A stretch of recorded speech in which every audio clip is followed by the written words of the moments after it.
Hey guys, Saki here from SAKITECH, and in today's video I want to be talking about the iPhone 10. So basically I've used the iPhone 10 as my primary daily driver for a whole month, and in this video I want to give you my impressions of actually owning and using an iPhone 10, especially for people that are interested in buying and owning one of these guys. It's a very expensive purchase. One of these things cost $1,000 even for the base model in the United States. So if you are going to buy one of these, it's best to know as much as you can beforehand by watching these videos that give you impressions on the iPhone. So in this video, I'll tell you 5 things I enjoy about the iPhone 10 and a couple things I don't like about the iPhone 10. So let's dive in and start with number 1.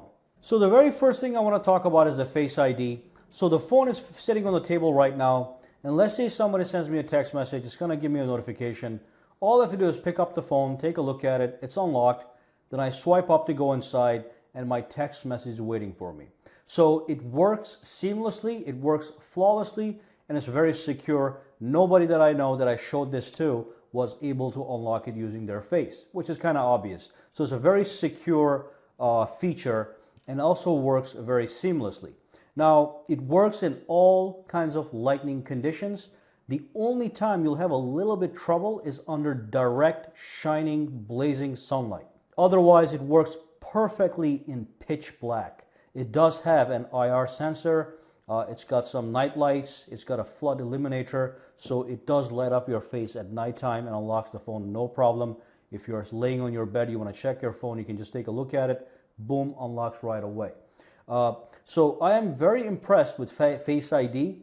I was slightly scared about the Face ID because it was replacing Touch ID that I used all the time. So I was a little concerned about that, but that concern has been eliminated in the full month that I've been using it, because I never actually was uncomfortable locking my smartphone. I even went to the store and I used Apple Pay. Now, to use Apple Pay, you have to double tap the power button. It brings up your credit card information, and then you have to look at the phone, and then it authenticates you. So I was thinking that was going to be a little bit of a problem, but it wasn't a problem at all. I was successfully able to use Apple Pay outside.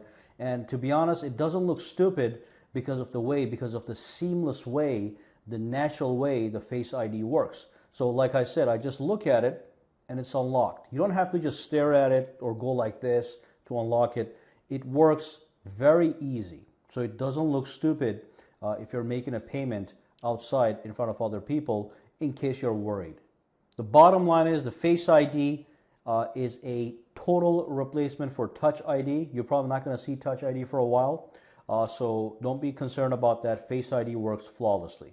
And that's that. Let's move on to the number 2 thing I like about the iPhone 10. So the next thing I like about the iPhone 10 is the ease of use. So, I mean, you unlock the phone and it goes inside and you have a home screen and you have a bunch of apps. And basically the iPhone 10 is an app-based ecosystem. It doesn't have customization like the Android. It's very easy to use.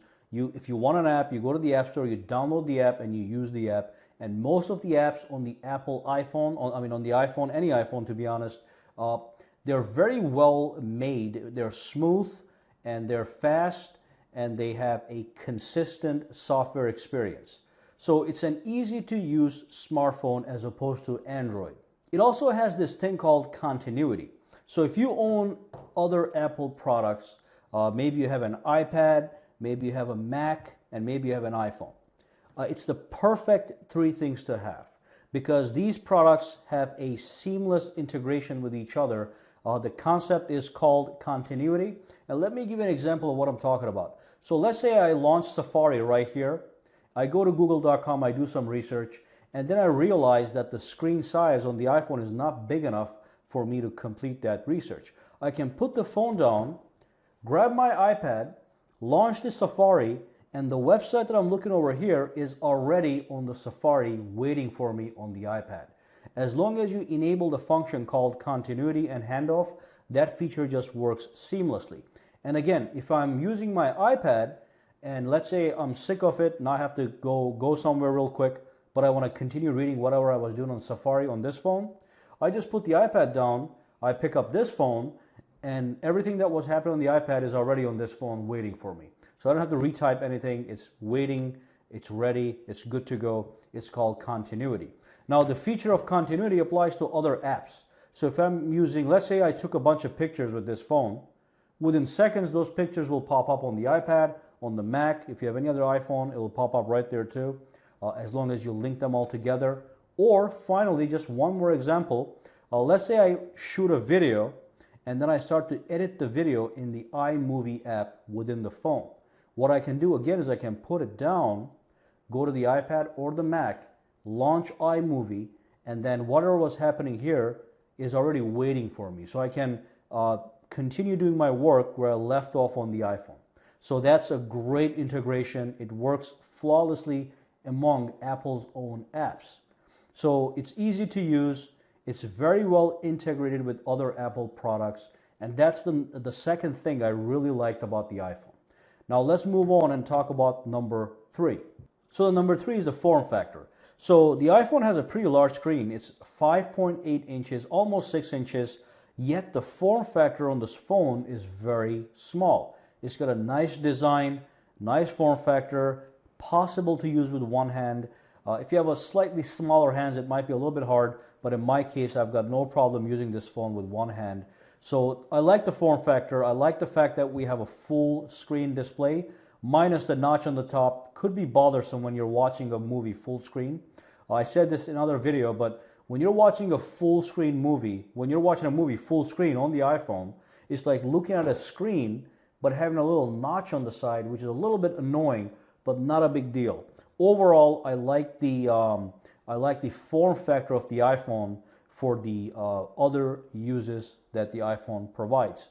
Calling people, text messaging, browsing the web, and stuff like that. Now, when you're actually involved in media, such as, again, watching a movie, playing a game, the notch could be a little bit troublesome, but overall, the form factor is pretty amazing. It's a solid phone. It feels secure in your hands, and it's easy to use with one hand. So for people that are not into using two-handed phones, iPhone is not like the iPhone 8 Plus. That's a large phone. You do need two hands to use it. With this guy, you don't have to do that. You can use it with one hand all day long if you desire. All right, and that's number 3. Let's talk about the next thing I want to talk about. So the next thing I want to talk about is the actual application, the app ecosystem. The iPhone has some of the best apps and games out in the world. Better than Android. Okay, you can debate with me if you want, but I've been using all these phones you see in the back here, and I know what I'm talking about in this scenario. So when you download a high graphic game, if you're a gamer on the iPhone and you play that game, it is smooth as hell. Okay, it's very smooth. The graphics are very nice.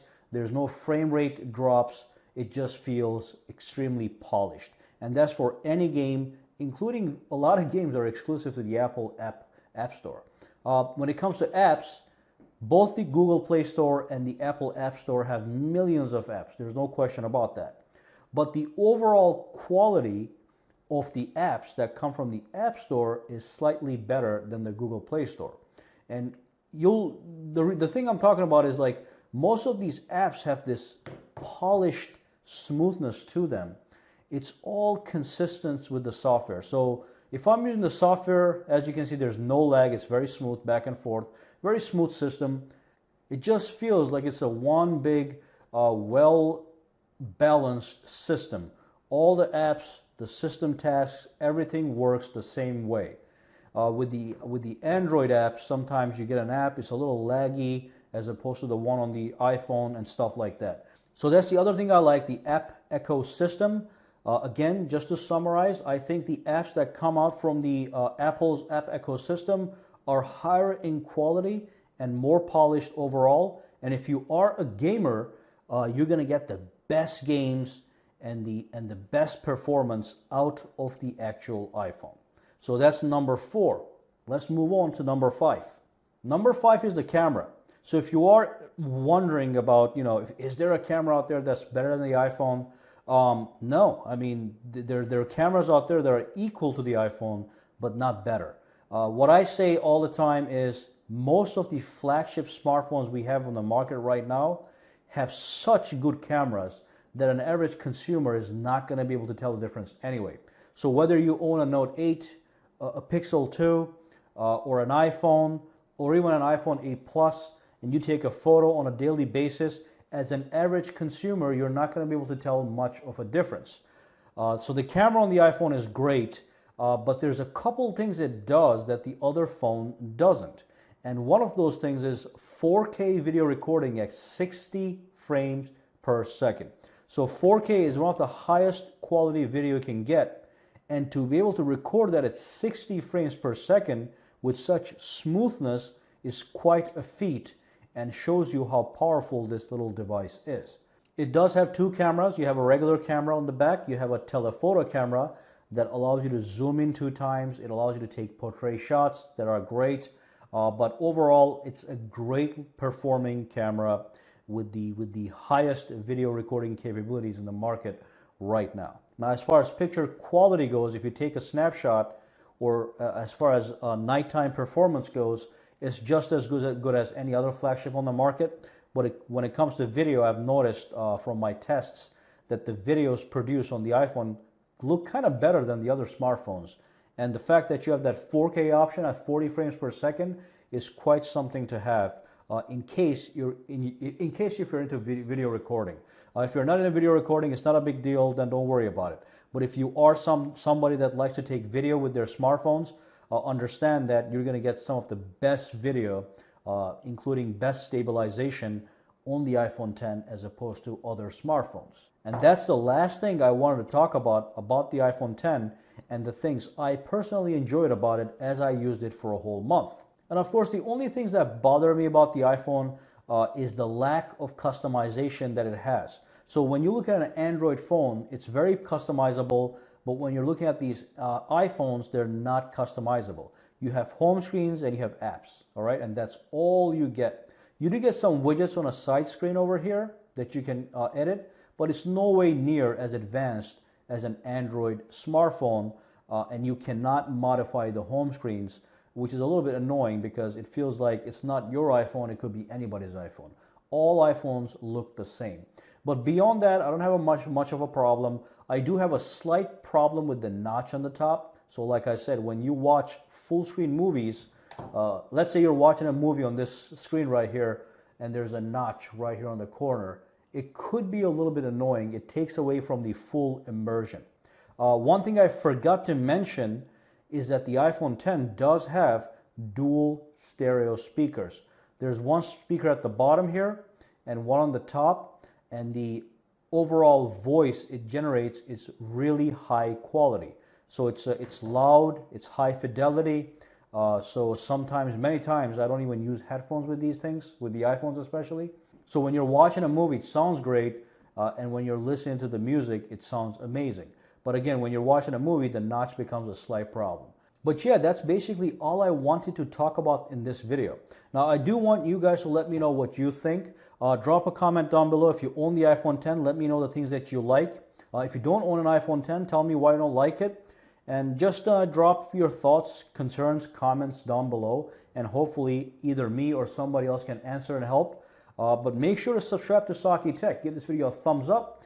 And of course, if you do use Instagram, Twitter, or Facebook, follow me on all three at SAKITECH online, and have a fantastic day. Stay subscribed for more iPhone X videos. All right.